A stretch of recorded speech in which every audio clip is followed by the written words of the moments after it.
Bom dia para vocês. Aqui quem está falando é o professor Ibiatan e hoje falaremos sobre a estrutura do texto dissertativo e argumentativo.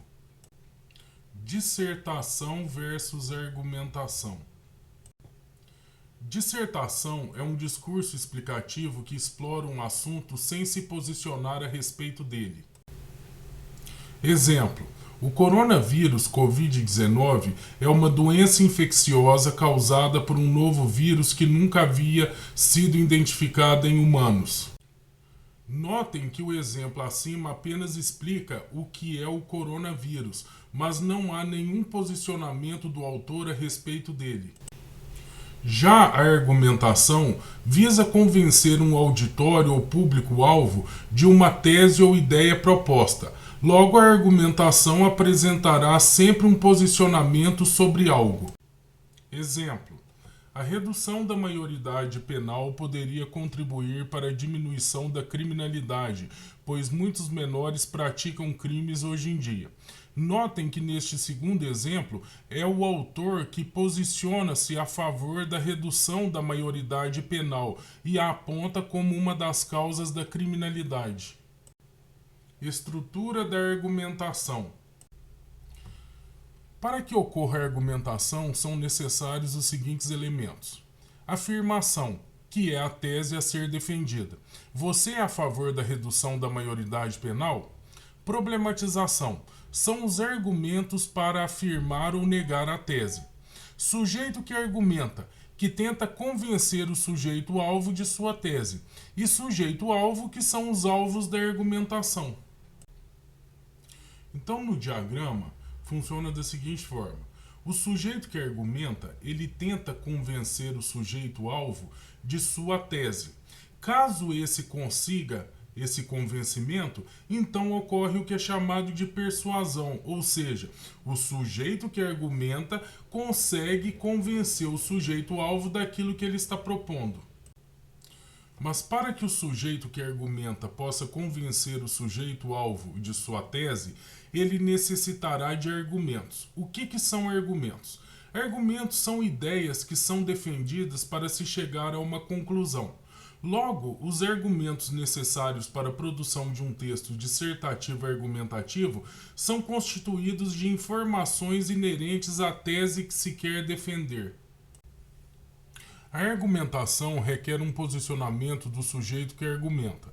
Logo, este deverá propor argumentos suficientes para convencer os sujeitos-alvos de sua escolha. Exemplos de argumentos: posicionamento a favor. A redução da maioridade penal poderia contribuir para a diminuição de crimes. Outro exemplo: a redução da maioridade penal diminuiria o aliciamento de menores para o tráfico de drogas. Com base nos argumentos apresentados, é necessário trazer informações que reforcem de modo que o sujeito que argumenta possa convencer os sujeitos-alvos de sua tese. Uma boa fonte de argumentos é a internet em sites de notícias. Exemplos de dados que reforçam argumentos. Argumento: a redução da maioridade penal diminuiria o aliciamento de menores para o tráfico de drogas. O dado: hoje em dia, como são imputáveis, os menores são atraídos para o mundo do tráfico para fazer serviços e cometer delitos a partir do comando de criminosos. Sem a maioridade penal, o aliciamento de menores perde o sentido. Fonte: gracioadvogados.com.br. Argumentação demonstrativa versus argumentação retórica. Na argumentação demonstrativa, o fenômeno é explicado por lógicas de raciocínio explícitas que convencem o público-alvo do que está sendo proposto. Exemplo: premissa A: todos os vegetais realizam a fotossíntese. Premissa B: a alface é um vegetal. Conclusão: logo, a alface realiza a fotossíntese.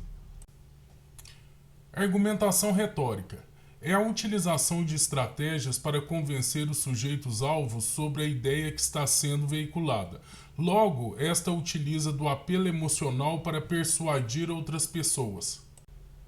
A argumentação retórica é muito utilizada pelos publicitários para a produção de comerciais e propagandas. Hoje, quem domina a argumentação retórica consegue criar propagandas que vão gerar, que vão vender muitos produtos e eles terão muito dinheiro. Um exemplo de argumentação retórica que pode ser utilizado na publicidade pode ser visto no comercial a seguir sobre o refrigerante. Resgatar as coisas boas da vida é fazer dos momentos mais simples algo inesquecível. É aprender que dividir faz bem. Compartilhar também é viver, experimentar. Resgate o lado bom de viver. Turbaína Ferraspari. É interessante notar que em nenhum momento é dito aos telespectadores para comprar o produto. Simplesmente o comercial é feito com pessoas bonitas, casa bonita, mesa farta e todos felizes, de modo a persuadir o público-alvo através do apelo emocional para a aquisição do produto. Isto é a argumentação retórica. Tanto a argumentação demonstrativa quanto a argumentação retórica são utilizadas para produzir diferentes textos. Na argumentação demonstrativa, existem os textos acadêmicos, textos científicos, textos jornalísticos e informativos e textos técnicos. Já na argumentação retórica, é produzidos textos publicitários, textos políticos e eleitorais, textos religiosos e intenção moral e textos de opinião. Tipos de argumentos mais utilizados. Argumentos de autoridade. A ideia se sustenta pela citação de uma fonte confiável de um pesquisador, instituição, artista, líder político, pensador, etc. Exemplo, os tributos participaram com 33% do produto interno bruto. Isso aqui foi uma citação tirada da revista Época. Então, tudo quanto é tipo de citação de alguma autoridade é tido como argumento de autoridade. Argumento de causa e consequência. Utilizado para comprovar uma tese onde os dados trazidos demonstram relações de causa. Para comprovar uma tese é necessário o levantamento de dados que sustentam o argumento. Exemplo: ao se desesperar em um congestionamento em São Paulo, daqueles em que o automóvel não se move nem quando o sinal está verde, o indivíduo deve saber que, por trás de sua irritação crônica e cotidiana, está uma monumental ignorância histórica. Fonte: Folha de São Paulo, 2000. Então, como se pode perceber, isso aqui é um dado que foi trazido de uma fonte, no caso que foi publicado no jornal Folha de São Paulo, e que foi trazido como argumento para poder refutar essa tese. Argumento de exemplificação ou ilustração. Consiste em um relato de um pequeno fato que pode ser real ou fictício. Esse tipo de argumento é mais utilizado quando a tese é mais teórica e possui poucos argumentos concretos para refutá-la. Exemplo: a condescendência com que os brasileiros têm convivido com a corrupção não é propriamente algo que fale bem de nosso caráter. Conviver e condescender com a corrupção não é, contudo, praticá-la, como queria um líder empresarial que assegurava sermos todos corruptos. Somos mesmo? Argumento de provas concretas ou princípio. Esse argumento busca evidenciar a tese por meio de informações concretas extraídas da realidade. Exemplo: no caso do Brasil, homicídios estão assumindo uma dimensão terrivelmente grave. De acordo com os mais recentes dados divulgados pelo IBGE, sua taxa mais que dobrou ao longo dos últimos 20 anos, tendo chegado à absurda cifra anual de 27 por mil habitantes. Entre homens jovens de 15 a 24 anos, o índice sobe a incríveis 95,6 por mil habitantes. Folha de São Paulo, 14 de abril de 2004. Com esse exemplo, é possível notar que o autor ele pegou esse dado concreto de uma fonte que foi retirado da Folha de São Paulo e trouxe justamente para quê? Para reforçar a argumentação concreta. Argumento por analogia é o argumento que se pressupõe tratar algo de forma igual, ou seja, visa tratar um dado através de uma comparação deste com outro dado. Exemplo: as variações linguísticas são tão presentes na vida da sociedade brasileira que parecem estrelas de uma noite enluarada. São apenas notadas quando se olha para a fala do povo que as utiliza diariamente. Argumento de senso comum. É um argumento que traz uma afirmação que representa consenso geral incontestável. Esse tipo de argumento ele é proveniente do senso comum. O que é o senso comum? É aquele conhecimento amplo e genérico que não possui lastro científico aprofundado, mas que está amplamente difundido no seio da sociedade. Exemplo: o uso do chá de hortelã cura a gripe. Não existe nenhum embasamento científico que comprove que a gripe ela possa ser curada através da utilização do chá de hortelã. Então isso é um conhecimento popular. Argumento de fuga. É um argumento muito utilizado no meio jurídico e é utilizado quando se quer escapar de uma discussão central. Exemplos: voto no candidato X porque ele rouba, mas faz. Ele matou muita gente, mas também é muito religioso. Caso do assassinato de Elisa Samúdio pelo goleiro Bruno, um caso que reforça o argumento de fuga no diálogo do advogado ao tentar proteger Bruno.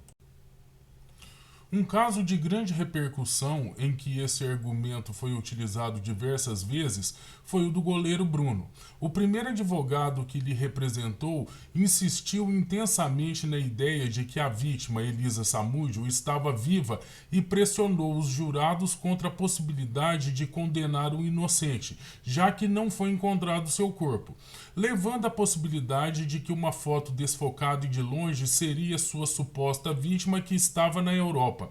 Afirmou que estivesse filmando uma produção erótica em outro estado e havendo até mesmo uma conspiração contra seu cliente, entre outras coisas.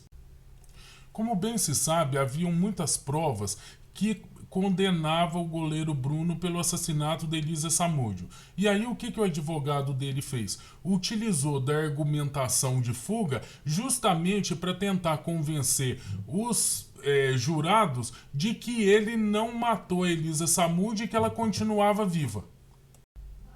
Um exemplo de linguagem onde o argumento de fuga pode ser visto é no diálogo do vendedor de picolés a seguir.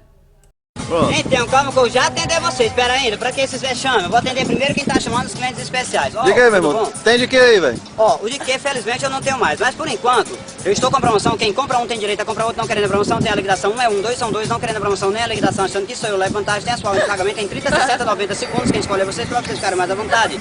Passa até 120 sem entrada e sem juros. E caso vocês não queiram as três opções, eu trabalho com cartão, vale transporte, faço troca para agradar clientes especiais iguais a vocês. Querendo, como eu falei, que o de que não tinha, mas eu tenho ainda os sabores de castanha, coco, morango, biscoito, cajá, chocolate, leite condensado, mel verde, tangerina, tamarindo, mendenha, cerola, coco, coalhada, jaca, ovo, limão, abacate, ameixa, flocos, brigadeiro. E é bom aproveitar que estão acabando, só falta vender os que tem. Agora, na realidade, estão acabando não é o picolé, a força e a coragem. O picolé ainda tá quase mesmo pro Gabriel, pra Isabela, pra Sociedade, pro Gustavo da Ostra, já ajuda. E vocês estão na vantagem que esse picolé, quanto mais vende, mais abaixo. Eu trouxe 100, vendi 2, só tem 98, já não gasta mais com 100. E a qualidade é especial, você confunde com a concorrência. Você lê Pardal quando vai degustar, diz que bom, até o que sou vendedor da Pardal, fica confuso se é Pardal, se é que bom. E também, gente, ainda tem mais. É bom também aproveitar que está secando, mas não é o carrinho, são minhas pernas de tanto andar. Ainda tem mais também. É bom aproveitar, porque eu só passo aqui agora quando eu vier outra vez. Mas é bom agora, talvez outra vez não tenha mais, vocês deixam de degustar e eu pego a venda. Ainda tem mais também. É bom aproveitar, porque eu vou lá onde eu vou e eu só volto quando eu vier. Agora é bom também lembrar que se vocês chamarem, eu volto se eu vier. Tá bom? Obrigado. Traga um de morango pra mim. De morango. Agora. Ó, caso peça algum que eu não tenho, peço desculpa, eu falei, o de morango eu não tenho mais. Agora eu só tenho goiaba, castanha, brigadeiro, fogos, tapioca, biscoito. É interessante notar a retórica utilizada pelo vendedor para poder vender os seus picolés. E o argumento de fuga que o mesmo utiliza quando um cliente na praia chama ele, ele fala o seguinte, que é para aguardar porque vai atender os outros clientes porque tem prioridade. Então daí a gente pode ver na prática como que é utilizado o argumento de fuga em situações reais. Estrutura de um texto dissertativo argumentativo. A introdução é a primeira parte do texto dissertativo argumentativo que deve ser desenvolvida. Geralmente a introdução ela fica em apenas um parágrafo. Na introdução deve aparecer 3 itens: o tema, o problema e a tese a ser defendida. Tema é a proposição ou assunto que se quer desenvolver. Exemplo: se vamos falar em nosso texto da redução da maioridade penal, por exemplo, este será o tema a ser abordado. Problema é a tese em si que vai ser defendida pelo autor do texto. Exemplo: quais as vantagens na redução da maioridade penal? Tese é o posicionamento crítico do autor sobre o problema a ser respondido. Exemplo: você é a favor ou contra a redução da maioridade penal? Na introdução deverá aparecer o tema, o problema e a tese a ser defendida pelo autor do texto. A introdução corresponderá ao primeiro parágrafo do texto dissertativo argumentativo. A segunda etapa do desenvolvimento do nosso texto dissertativo argumentativo é conhecido com o nome de desenvolvimento. E é nessa fase que o autor ele deverá arrumar argumentos que sejam a favor da tese defendida ou contra essa tese defendida por ele. Geralmente precisa de no mínimo 2 argumentos, mas pode ser mais argumentos também. Recapitulando, argumentos são ideias lógicas que visam resolver determinada situação ou dúvida. Exemplos de argumentos que se posicionam a favor: a redução da maioridade penal poderia diminuir os crimes praticados por menores. No desenvolvimento, todas as ideias dos argumentos devem ser desenvolvidas de modo a embasar o leitor e convencê-lo da tese que o autor está defendendo. A conclusão é a última parte do texto dissertativo argumentativo, e é nela que vai aparecer a retomada do tema, a proposta de intervenção e a reafirmação da tese, conforme veremos a seguir. Na conclusão, deve ser apresentada a retomada do tema, a proposta de intervenção e a reafirmação da tese de modo a convencer o leitor. Neste ponto, é necessário que todas as ideias já estejam apresentadas para que a ideia central seja retomada e finalizada. Modelo de texto dissertativo argumentativo. Aqui nós apresentaremos um exemplo de um texto desenvolvido para que os alunos possam entender como devem montar esse tipo de texto. O título do nosso texto dissertativo argumentativo é a redução da maioridade penal. Atualmente, a onda de crimes praticados por menores nas grandes cidades vem crescendo a níveis alarmantes. Não obstante, a redução da maioridade penal contribuiria para a diminuição da criminalidade e reduziria o aliciamento de crianças ao tráfico de drogas. Assim, torna-se fundamental a discussão desses aspectos a fim do pleno funcionamento da sociedade. É importante notar aqui que os argumentos apresentados são a redução da maioridade penal contribuiria para a diminuição da criminalidade e reduziria o aliciamento de crianças ao tráfico de drogas. São os 2 argumentos que nós colocamos aqui nessa introdução. E a temática, ela é sobre a maioridade penal, a redução da maioridade penal, e também aqui nós nos posicionamos a favor da redução da maioridade penal. O segundo parágrafo já é o desenvolvimento dos argumentos apresentados. Então ficou: com a redução da maioridade penal, as crianças que praticam crimes na sociedade passariam a ser punidas pelos seus atos, e isso poderia contribuir para a redução de crimes praticados por essas faixas etárias. Além disso, estes jovens são imputáveis eles são atraídos para o mundo do tráfico de drogas através do aliciamento e acabam por cometer delitos a mando dos traficantes. Sem a maioridade penal, o aliciamento de menores perderia o sentido. Então aqui é o desenvolvimento dos dois argumentos que foram apresentados lá na introdução. O terceiro e último parágrafo é a parte da conclusão. Então tem lá a retomada do tema. Enfim, torna-se evidente que a redução da maioridade penal contribuiria para amenizar todos esses problemas vividos pela sociedade. E aqui também tem o posicionamento de que a redução da maioridade penal poderia contribuir para essa redução de crimes. É o posicionamento a favor. Por isso, concerne ao Estado a elaboração de políticas públicas. Essa parte já diz respeito ao projeto, a proposta de intervenção, certo? Que afastem os menores das atividades ilícitas do tráfico, bem como dos furtos praticados por eles. Isso aqui é a retomada, no caso da argumentação, que finaliza o nosso texto dissertativo argumentativo. Portanto, o texto dissertativo argumentativo é um gênero textual onde se deve defender um ponto de vista com base em argumentos que sustentam a tese defendida pelo autor. Hora da atividade. Elabore um texto dissertativo argumentativo com base na leitura do texto motivador com o seguinte tema: quais as vantagens ou desvantagens da pandemia do novo coronavírus para o sistema econômico nacional? Atenção nas normas para a execução da atividade. Introdução. Deve apresentar o tema, problema e, no mínimo, 2 argumentos. Desenvolvimento. Deverá trazer os 2 argumentos bem desenvolvidos para embasar a tese defendida por você. Conclusão. Deverá apresentar a retomada do tema, a proposta de intervenção e a reafirmação da tese. A seguir, a leitura do texto motivador. Coronavírus, os reais e dramáticos impactos econômicos e sociais.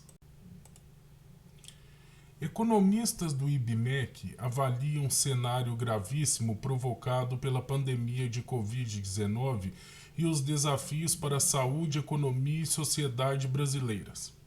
A pandemia de Covid-19 é um dos maiores desafios da história brasileira.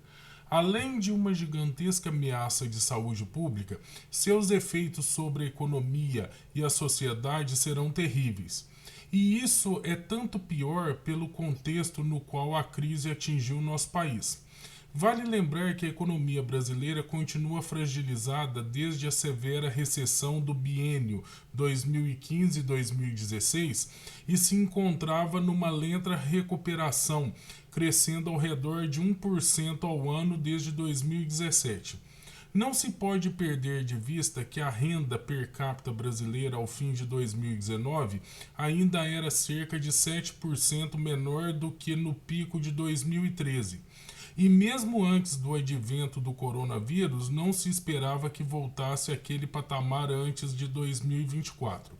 Isso agora deve se prolongar ainda mais no que se tornou uma trágica segunda década perdida em 40 anos. Os impactos econômicos e sociais causados pelo coronavírus serão dramáticos. A taxa de crescimento do PIB brasileiro, segundo estimativas do relatório Focus, divulgado em 20 de abril, deve ficar em menos 2,96% neste ano. Contudo, essa é apenas uma previsão inicial e à medida que as semanas se passarem e novos dados forem obtidos, é provável que esse número seja ainda mais baixo. As primeiras previsões apontam para um aumento da taxa de desemprego médio para no mínimo 15% em 2020. Fechou 2019 com 11,6%. Isso combinado às dificuldades de autônomos e de empresários. O setor privado brasileiro sofre agora uma terrível crise de liquidez, com necessidade de financiamento de capital de giro, e ações do governo são necessárias para impedir um colapso produtivo na sequência da crise de saúde pública.